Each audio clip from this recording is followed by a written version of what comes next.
Today I'd like to share with you the shaman's story of creation and how important the archetypes were, the ancient types, the ancient powers that came together to manifest this extraordinary world that we live in. How did the power animals help creation move from chaos to cosmos? Cosmos means order, means beauty, means life, plants and humans and whales and eagles and hummingbirds and serpents and jaguars. Well, each one of these four power animals describes one of the four levels through which the Great Spirit made the world and the universe manifest. The closer you get to the world of matter, the more that you find yourself in the world of serpent. Serpent is rooted in the earth, connected to the ground. And then jaguar begins to have movement and exploration. And then hummingbird is the beginning of flight and of flowers and connection to the plant world. And then eagle, of course, is the unmanifest, is the original state that energy took in order to bring about form, to bring about the blueprint of creation. And it's helpful to think of these as Russian nesting dolls, these dolls that rest inside each other, and the outer dolls informing the inner ones. So let's begin with the innermost, which is the level of serpent, which is the level of the material world, in which everything is exactly what it seems to be. Where you have objects and candles, and you have rocks and stones and trees, and everything seems to be separate and disconnected from each other, and it's in the manifest, completely manifest physical state. Now, this is the world of objects, of things, of matter. And enfolding and informing this world is the world of jaguar, the world of mind, what we call the mind. And we know that the mind informs the body, informs physical matter, that the mind can create and the mind can destroy. This is the level of jaguar where nothing is only what it seems to be. The world of jaguar is a world of abstract form, where form creates function, form creates matter. The blueprint manifests itself as whales and as orchids and as grasshoppers and as all of the life that we see around us. This is a world of jaguar. In jaguar, nothing is only what it seems to be. It has a hidden and a secret nature. And if you can understand the hidden nature of the mind, you can understand how to manifest and create what we call reality. Above the level of jaguar is the level of hummingbird. Hummingbird is what we would call the level of the sacred, the level of the mythic, the level of geometry and mathematics that organizes reality. This is a subtle, very subtle level of creation. At this level of creation, all that you have are the songs. The Aboriginal peoples of Australia speak about the song lines and how they're songs that interconnect all of the universe, all of the earth, all of the land. This is that level of that sacred map where everything is exactly as it is, where there's a fundamental truth and reality. Remember, at serpent, everything is exactly what it seems to be. At jaguar, nothing is only what it seems to be. Everything, truth has two sides. Is it true? Is it false? Is it both? At the level of hummingbird, things are exactly what they are. They are the essence. That is the level of essence, of manifest essence. But then you step into the unmanifest world, the world of energy, where everything is part of the quantum field, where you and I are not separate any longer. We're part of a single, intelligent, consciousness that in many traditions is called God, or the Great Spirit, or physicists refer to it as the quantum energy field, in which we are all one. Yet within that oneness, we each retain our uniqueness. We have an individuality within it. Of course, this is only at the level of hummingbird. At this level of hummingbird, we call that individuality the soul. That part of us that is transcendent, that is immanent, that part of us that is eternal. But there are many of us in souls. There are many souls in this planet. At the level of ego, there's only one. It's singular, and that's spirit. There's only one of us in spirit. Yet we each maintain our separate individuality. But that's only at the level of hummingbird. At the level of spirit, of ego, we're part of this great quantum field of life that we call the multiverse. Not only the universe, but all of the multiverses and multiple dimensions of space-time. And this is the fundamental level of essence. Prior to form, this is that place of formlessness, where there's only consciousness. Not even energy, because energy is derived from consciousness. So at the level of ego, or condor, for the Andean peoples, is the most fundamental, essential, subtle level of all of creation. Now, the shaman knows that there's a solution to everything that we face as a problem. That whatever problem walks into your office, that there's a spiritual solution for it at the level of ego. Not at the level of serpent sometimes, because at the level of serpent we may be dealing with a very aggressive or difficult health condition that doesn't respond to any kind of treatment. But at the level of ego, of spirit, everything is possible. And this is the level that we strive to source from, and at the same time understanding that we have to be effective at all four of these levels.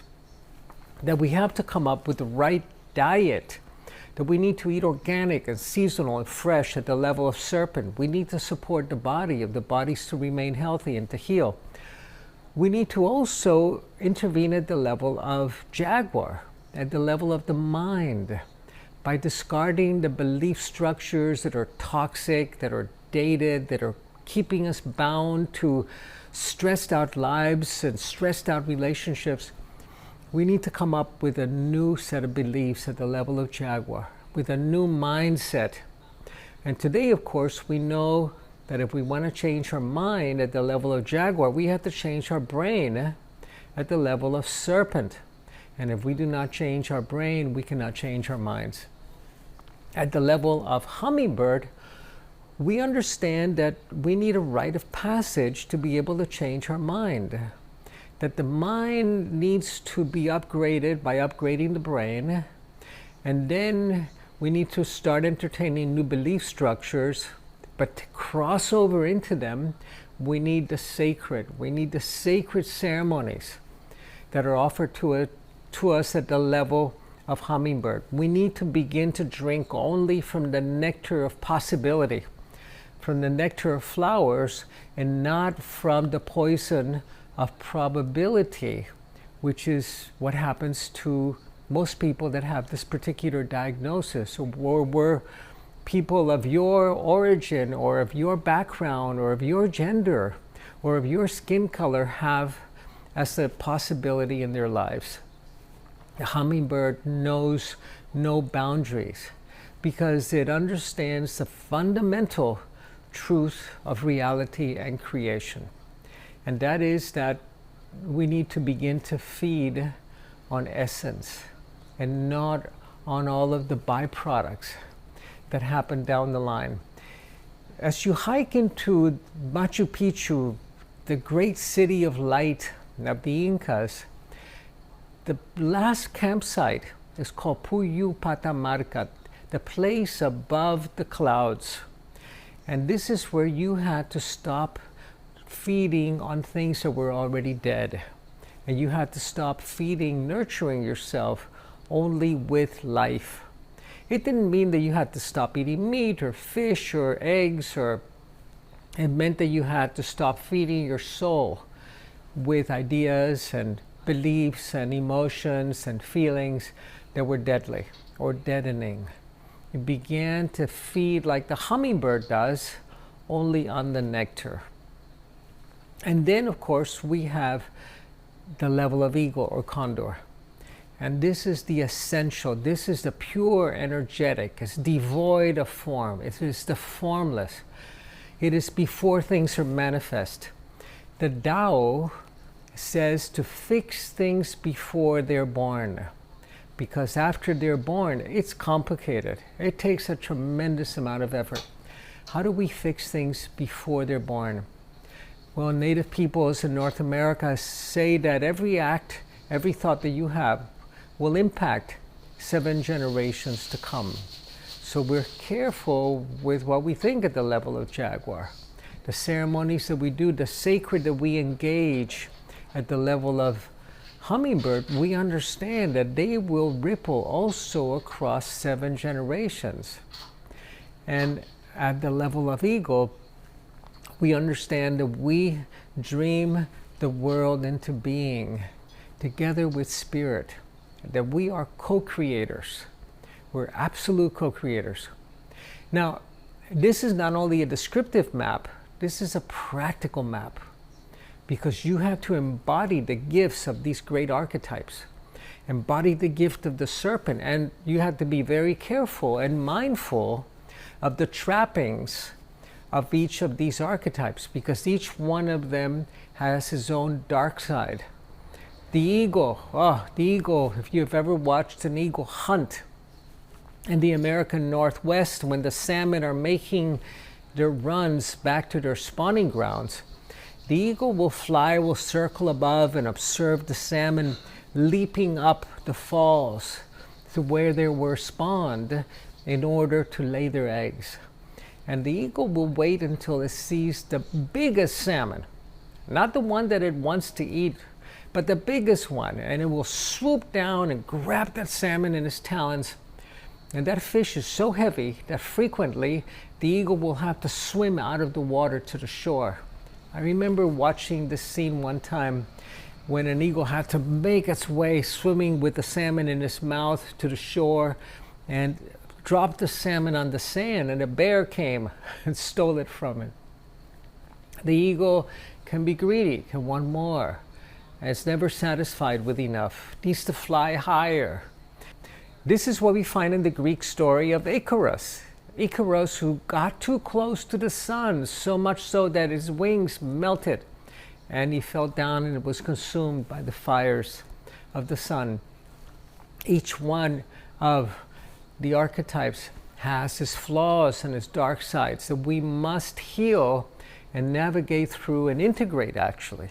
The serpent can get caught in a position of striking too quickly, of being too cold-blooded, of not thinking through situations, of acting impulsively instead of intuitively, and confusing the two. The jaguar can be frightened. The Amazon, they speak about the jaguar running up a tree and how we need to bring the jaguar down from the tree to coax it down to the lower branches so it's not afraid, to let it know that its world is safe. Because if the jaguar's up in the tree and it's going every time you try to get close to it, it's going to keep your adrenals going, and it's going to keep you in fight or flight, and it's going to keep you stuck in fear, producing adrenaline and cortisol that's deadly to the brain, that keeps us from stepping into that higher brain, that brain of hummingbird and eagle. The hummingbird can be incredibly territorial. If you've ever watched hummingbirds protecting their territory from other hummingbirds and from other birds, incredibly aggressive. We have to temper that protection instinct, and we have to temper the violence that is within us and turn it into compassion and to generosity. The ego we spoke about, the ego can get very greedy and want more spirituality. I want more initiations. I want to be blessed by the highest shamans. I want to sit in ceremony with. And that becomes the trapping of ego, the seduction of the spiritual path. Each one of the archetypes has faults, flaws, and dark sides that we need to learn to navigate through and to heal in order to muster the gifts, to embody the powers that they offer to us, which are quite extraordinary. They're the powers to co-create with spirit.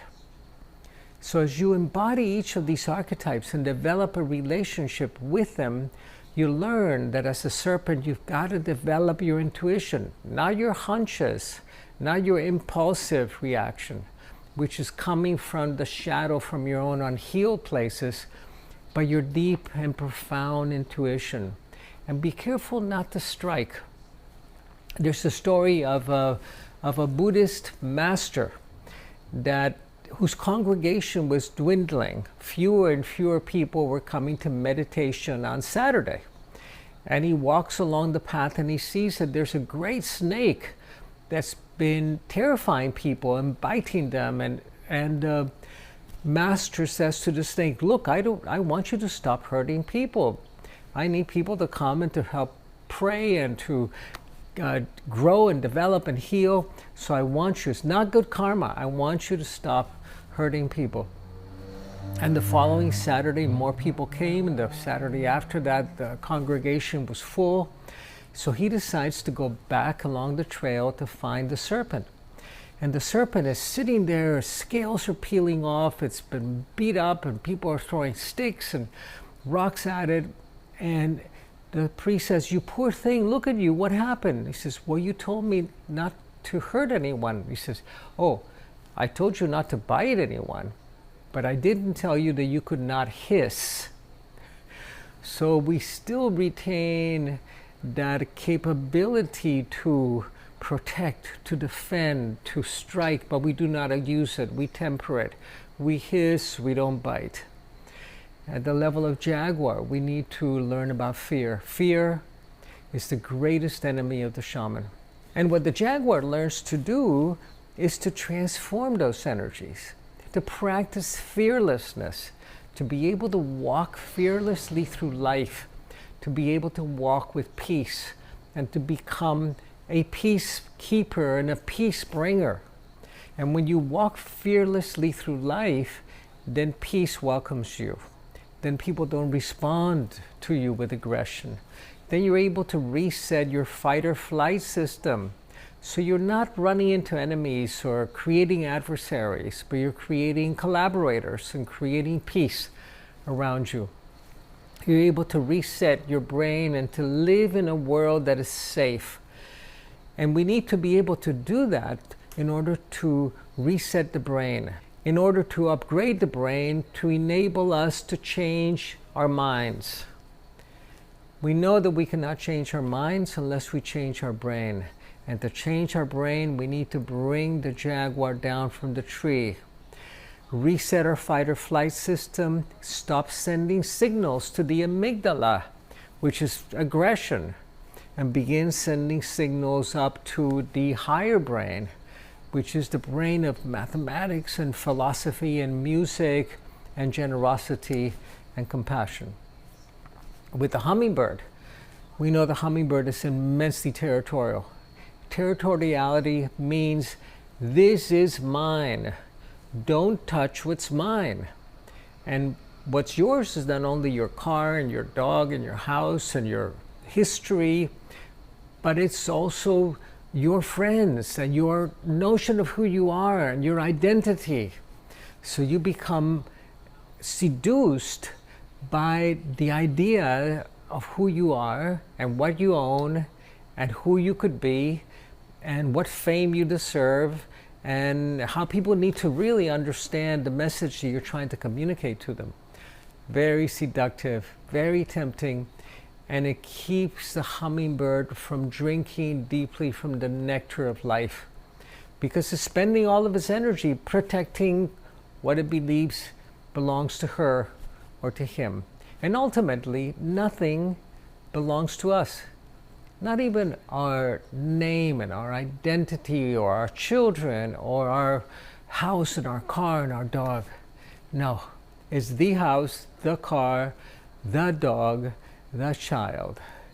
And we learn to release it all, to set it all free, to set ourselves free from everything we identify with.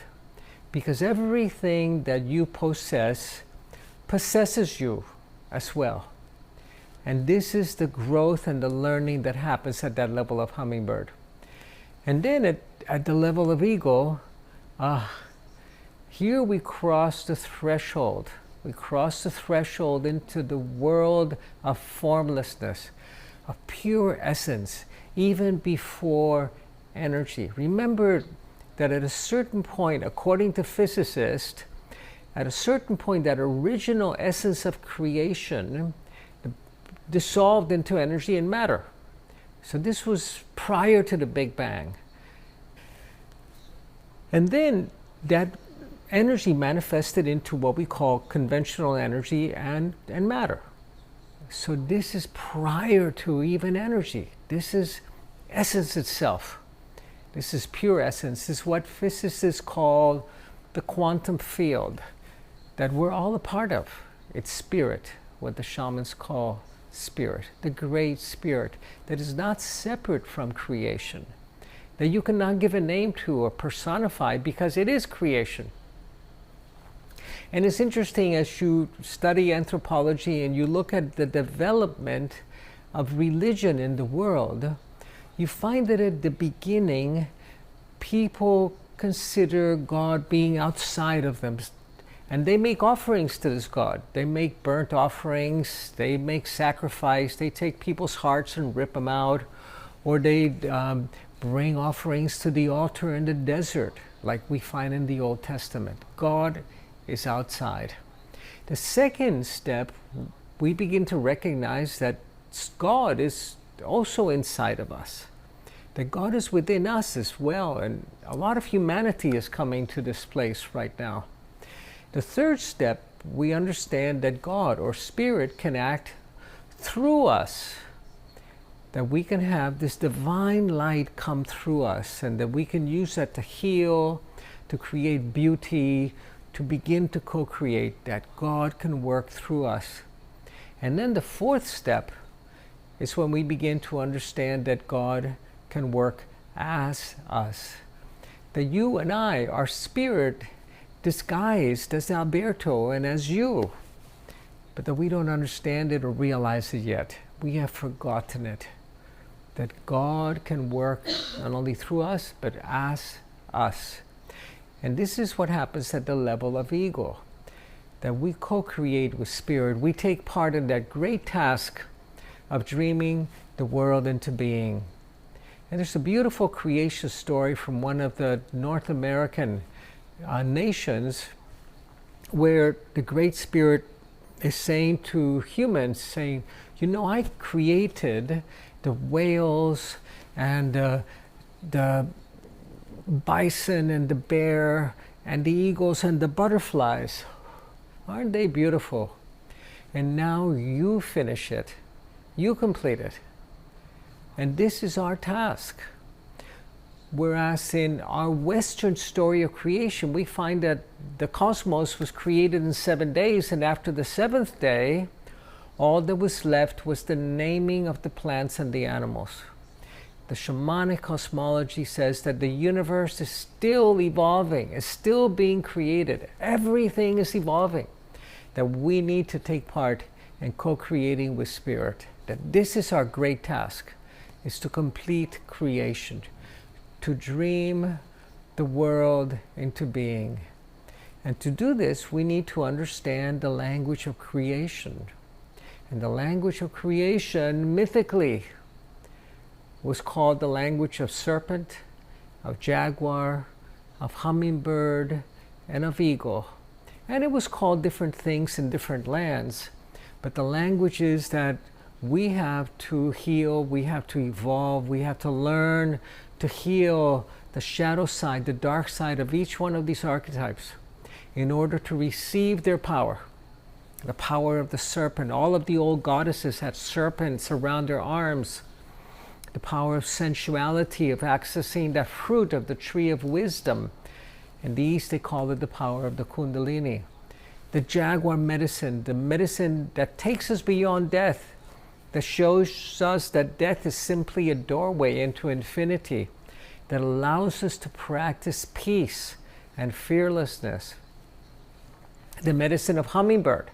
That sweet medicine of the nectar of the ancient wisdom. We can drink directly from wisdom. We discovered that our teacher was only meaning to take us to the doorway where we have direct access to wisdom, to consciousness that is universal. And then the great medicine of ego, of the formless, of fixing things before they're born, of using the ability that we have to dream universes and worlds into being. Learn the medicine of these four great archetypes, but we learn it by healing the dark side of each of these archetypes that are the dark side of humanity that has haunted us for millennia. And then we embody the powers. We embody the power of serpent, of the great nagas, of jaguar, of fearlessness, of hummingbird, and of eagle.